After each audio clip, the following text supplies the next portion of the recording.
Come on, let's put it up. Last ball. এই সব হচ্ছে স্ক্রিপ্টেড খেলা, দেখে কোনো লাভ নেই। তার থেকে বরঞ্চ মন দিয়ে পড়াশোনা কর, অনেক লাভ আছে। সে না হয় পড়াশোনা করলাম, একটা চাকরিও পেলাম, তারপর ওয়ান ফাইন মর্নিং ঘুম থেকে উঠে জানতে পারবো যে চাকরিটাই নেই। এরা যে চাকরির যে অবস্থা, আমার এক্স গুলো এর থেকে বেশি টিকেছিল। আর বাকি রইল স্ক্রিপ্টের কথা। আজকালকার দিনের বাংলা সিরিয়ালের থেকে অনেক বেকার স্ক্রিপ্ট। ওরকম বলতে নেই, যোগ্যদের দেখা যাবে আর অযোগ্যদের জন্য খেলা হবে। খেলা হতো আমাদের সময়, বুঝলি তো, ছোটবেলায় সব সচিন ওয়ান কি সব প্লেয়ার ছিল রে। এখনকার প্লেয়ারদের টেকনিক করি, বল দেখবে আর মারবে, বল না পকেট মার বুঝতে পারবি না।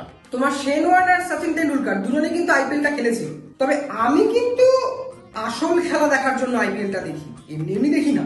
মানে ক্যামেরাম্যানদের খেলা, সে কি স্কিল!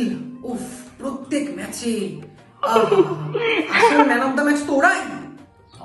বড্ড পিকে গেছিস তুই। তোর বউ ফোন করছে।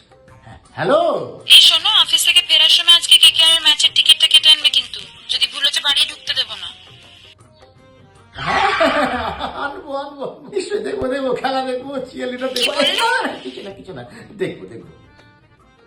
কি গো, সেই ফুরফুর করে তো স্ক্রিপ্টেড খেলাই দেখতে যাবে, কিছু তো বলতে পারলে না।